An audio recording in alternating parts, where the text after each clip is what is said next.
Okay, Mr. Scruton, thank you so much to have me here. I would like to make a few questions about your new book, How to Be a Conservative, which I translate to Brazil. You became a very famous thinker in Brazil. Yes, we have a lot of people interested in conservative ideas, right. Mainly Britain conservatism. Of course, yeah. The first question is, why have you decided to write your new book, How to Be a Conservative? What the motive? Well, the motive is primarily that I feel it's time to make a new statement, because conservatism has to change and move as the society changes and moves, and one must constantly search for the basic principles and re-express them in the language of the day. If you don't, then it looks just like an ancient philosophy belonging to the past, of no use to us now. So it's a question of finding again the language that is relevant to the situation that we're in now. And so that's really why I decided to write it. What are the key parts of that book which complement your old book, The Meaning of Conservatism? Well, The Meaning of Conservatism I wrote when I was really quite young, and it was an angry book in a way, because it was my protest against the socialist establishment which had dominated British politics since the Second World War, and in particular in my youth and my university days. So I was really, in that book, trying to say, look, there is this other thing that has been obscured, that people have tried to hide, which is the real thing that identifies our political loyalties, and we must understand that. So I expressed it quite aggressively, and now being an older man, having suffered all the consequences of my angry youth, I decided it's time to express it in a more serene, calm and forgiving way, and also to show some toleration towards all those people who disagree with me. Okay, your old book, The Meaning of Conservatism, is very critic of the Thatcher free marketeer thought. It was written partly because I felt that the real alternative to socialism was not the free market libertarianism, but something more like a national tradition, a tradition of social unity. But of course I was not hostile to the free market as such, but my feeling was that the free market must be combined with a respect for institutions, for continuities, for traditions and so on, and that was being ignored, partly because of the influence of American libertarian thinking. But have you changed your mind in this point, or your mind is the same? Yeah, I haven't. I have changed my mind about quite a lot of things. Changing your mind is the best proof that you've got one. I changed my mind certainly about in the sense that I feel that properly understood, the free market is part of our traditional order, and not the destruction of it. But of course, it does have to be combined with the restraints that make it acceptable to all the people who don't profit from it, and that is the great difficulty in politics. The best way is to identify the free market with the important elements, to balance it with all the principles and you have to balance it with the needs of community, and with the dependence of many people on support, and this is something which has happened more and more in the world in which we are, and it's a great problem. If you give people too much support, you undermine their own will to live and their own will to be part of the community. But if you don't give them any support, you do have this. It has the same effect too. Okay. Is it possible to be a conservative if you are not a mature individual? Well, yes, because all children are naturally conservatives. Because they depend on their parents, and they, if they're lucky at least, they love their parents and their parents love them. They recognize that they are born into an order greater than themselves, and they hold on to it. They want to cling to it because it means safety, security. So, and becoming, the human being has many stages of development. He begins as a conservative, as a child. As an adolescent, he becomes, first of all, a liberal and perhaps a radical, because he's affirming his own identity against his parents. Yeah. But then, if he becomes really mature, of course, he returns to that sense of home, usually with a new person, and starts everything again. Interesting. Did an individual become a conservative, or he discovered himself a conservative? It's a good question. I think it's very difficult to distinguish the two. I discovered myself to be a conservative, age 21, only because I hadn't been anything before, and then I was confronted with May 1968 in Paris, and I thought, whatever these people believe, I believe the opposite. And so I discovered what it was that I believed in that way. The family is a key element in a individual life to discover himself as a conservative, isn't it? Yes, the family is a great political question for us today, because the conservative position in European culture, in fact in all cultures, has been based upon affirming the family against the state. Saying that here is the source of our moral and our social feelings. It's not the apparatus of government that produces these things, but the family, partly because of the work of the state, the family is much weaker now, and of course in Europe it is collapsing. So this is one of the great difficulties for conservatives, how to hold on to the idea of the family in a time when when people are not getting married, they're having children outside marriage, and they're getting divorced, abandoning their children, all this. What are we supposed to do about this? And I think this is becoming a problem in Brazil too. Yes. What are the main elements that identify a conservative? Well, the main elements. Well, first of all, respect for social inheritance, respect for the things that have come to you from your ancestors and from people who've gone before. Secondly, respect for law and property and religion, those sort of basic ways in which people attach themselves to the world.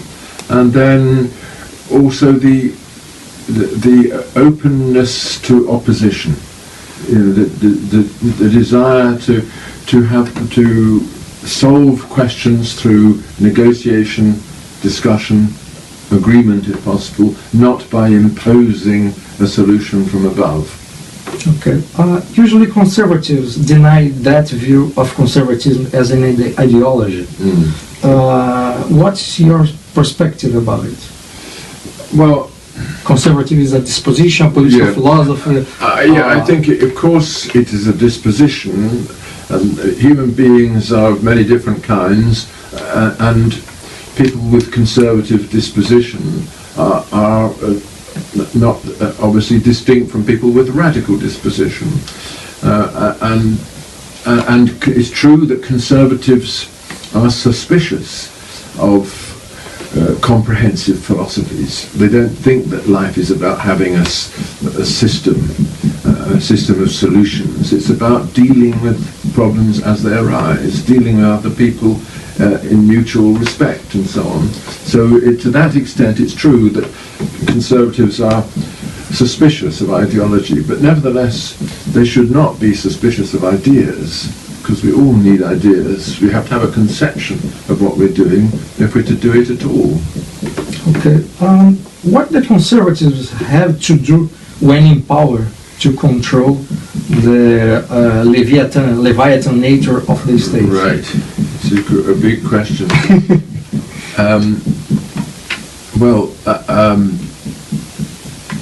Was that really nice?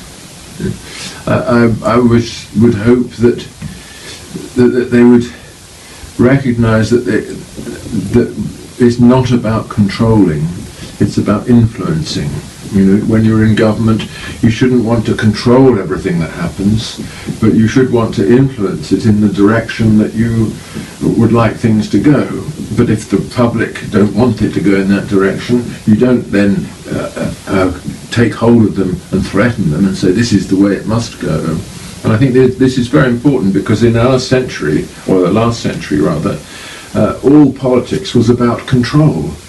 In Europe, at least, the communists, the Nazis, the fascists, they all wanted to control everything, take the future into their hands and make it according to the pattern that they had devised, and the result was disaster. The destruction of Europe three times over. So that I think we should learn the lesson that politics is not about controlling things; it's about managing the crises here and there, seeing if we can reconcile all the conflicts. It's possible to do that in an effective way, considering the size of government, or the size of the states nowadays? It is a very good question. Of course, because our societies are now huge, and they have reached the limit of their expansion, really, and we see that because the populations are now beginning to decline. But still, it requires a great deal of organisation. You can't deny that. Much more than was necessary in the Middle Ages or in the 19th century even. But there is organisation which respects people, an organisation which tries to control them. We still have to go for the first kind of organisation and not the second. And that means, for example, in the case of schools, we all believe that children should be educated, but we don't all believe that schools should be controlled by the state. We can say here to the citizens, here you are, you must educate your children, but it's up to you how you do it. And you can certainly put them in private schools if you like, and maybe the state could even subsidize you to do that. But it's up to you to play your part. Okay. You quote Hayek concepts in your work and in other articles and books. And Hayek in the past wrote a famous essay called "Why I Am Not a Conservative." What do you think about that essay? Because it seemed to me that Hayek he positioned himself as a conservative in other way. Yeah, of course. I think you have to see that essay in the context in which he wrote it. It was the 1950s sometime, wasn't it? Where he was looking on the post-war politics in Europe. And was very disillusioned, especially with the conservative parties, like our Conservative Party, which had simply accepted the whole statist result of the Second World War. For them it was as though the state was the only victor in the Second World War, and of course the European Union grew out of that attitude, that we need a comprehensive state to control everything. And that's why Hayek said, I'm not a conservative, I don't belong to any of that. I'm an old-fashioned classical liberal. But since then, I think it's become much more clear that the arguments for Hayek's kind of liberalism are also part of conservatism too. Okay. What's your opinion about the Austrian School of Economics? Well, I think it was a brilliant intellectual adventure, and people still have not fully absorbed the lesson. I think certainly von Mises and Hayek and from Mises and Hayek, between them, destroyed the possibility of a socialist economy. And I think they gave the conclusive arguments against it. Of course, they didn't solve all the questions of economics, because these questions are not just scientific ones, but I think you have to take very seriously what they... Do you think that a conservative government have to use the Austrian-economic tools to Well, it has to recognise the truth in the Austrian argument, in particular, the truth that we don't really know the economic information that we need, except in the context of free trade and free negotiations, free transactions. As soon as you try to control the transactions on which an economy depends, you lose the information that you need to make it operate successfully. or destroy the information? Yeah, and that argument means that you've got to be extremely careful with all your interventions in the market. Of course, they may be necessary, nobody can deny that, but they have to be done in a certain spirit of caution and skepticism. Okay, to end our conversation, what you could say to the Brazilian conservatives reader, your Brazilian conservative readers? Well, I wish I knew more about about their who they are and what their worldview is.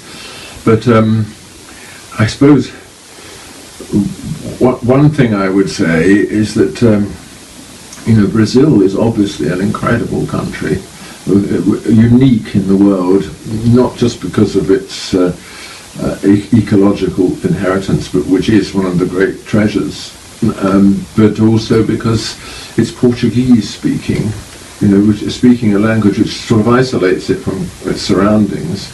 But nevertheless unites it to Europe. So I think I would say hold on to your European inheritance and your Christian inheritance first and foremost, and also respect your great ecological inheritance, and perhaps try and keep the multinationals at a distance, because they all want to get hold of Brazil and make it their own. And it should be yours. Okay, Mr. Scruton, thank you very much. Thank you.